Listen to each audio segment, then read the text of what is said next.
اب تک آپ اصحاب نے یہ اندوہناک خبر سن لی ہوگی کہ صدر مملکت جنرل محمد ضیاء الحق صاحب کا آج سے پیر ہوائی حادثے میں انتقال ہو گیا۔ انا للہ و انا الیہ راجعون۔ 8 سال کی جنگ، جنرل ضیاء الحق کے آخری 3 دن، ایک اتاشی جنرل اور ایک امریکی سفیر کی موت، طیارے کا حادثہ اور سٹنگر میزائل، روس کی 8 سالہ جنگ کی ہار، اور پاکستان، امریکہ اور سعودی عرب کا گٹھ جوڑ، مجاہدین کا سفر اور گرم پانیوں تک پہنچنے کے خواب، سب چکنا چور ہو گئے۔ اس جنگ کے دوران روس کافی حد تک کمزور ہو چکا تھا اور اس کی فوج بھی جو وہاں پہ لڑ رہی تھی وہ دیکھ رہی تھی کہ ہم بہت کمزور ہو چکے ہیں، اب وہ ہماری طاقت نہیں رہی۔ تو آئیے جانتے ہیں آج اس ویڈیو میں کہ آخر جنرل ضیاء الحق کی موت کیسے ہوئی، طیارہ حادثہ کیسے پیش آیا اور اس طیارے میں کون کون موجود تھا۔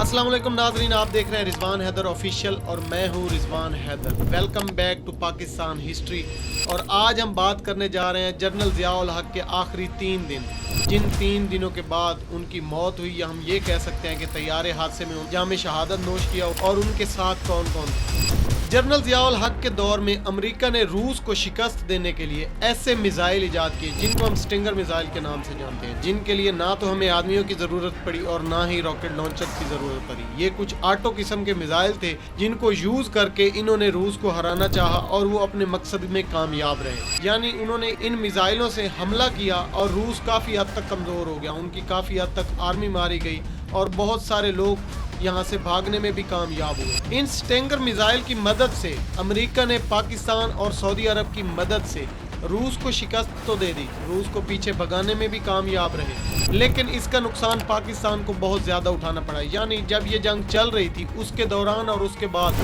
بہت سارے لوگ یا بہت سارے مجاہدین جو افغانستان سے ہجرت کر کے پاکستان میں آئے تھے اور انہوں نے پناہ لی تھی، اس کے بعد پاکستان پر بہت زیادہ حملے کرنے لگے۔ سٹنگر میزائل امریکہ سے پاکستان اور پاکستان سے براستہ افغانستان پہنچائے جاتے تھے، لیکن جنرل ضیاء الحق نے ان کو محفوظ کرنے کے لیے اوجڑی کیمپ کا انتخاب کیا جو راولپنڈی میں ہے، اور کچھ ہی عرصے بعد اوجڑی کیمپ پر ایک حملہ ہوا، یا ہم یہ کہہ سکتے ہیں کہ وہاں پر بلاسٹ ہوا جس میں 103 مسلمانوں نے جام شہادت نوش کیا۔ اس حادثے کو بہت بڑا حادثہ کہا جاتا ہے اس وقت کا، جس میں ہمارے ex prime minister Shahid Khaqan Abbasi کے والد صاحب بھی تھے جن کی ڈیتھ ہوئی اور بہت زیادہ نقصان کا سامنا ہوا۔ کچھ لوگ یہ کہتے ہیں کہ یہ مجاہدین کی طرف سے حملہ تھا، کچھ لوگ یہ کہتے ہیں کہ یہ جنرل ضیاء الحق کی طرف سے بذات خود انہوں نے اس کو تباہ کروایا، کیونکہ امریکہ کو پتہ چل چکا تھا کہ ہمارا جو اسلحہ یہاں پر سٹور کیا جاتا ہے اس کی ڈپلیکیٹ کاپیاں بنا کر افغانستان مجاہدین کو دی جاتی ہیں، اور اوریجنل جو ہتھیار ہیں وہ یہاں پر سٹاک کیے جا رہے ہیں، اور ہم سے پاکستان دھوکہ کر رہا ہے، جس وجہ سے اس کیمپ کو جلایا گیا۔ یہ وہ کچھ افواہیں ہیں جو ہمارے سورسز بتاتے ہیں کہ یہ حملہ نہیں ہوا تھا،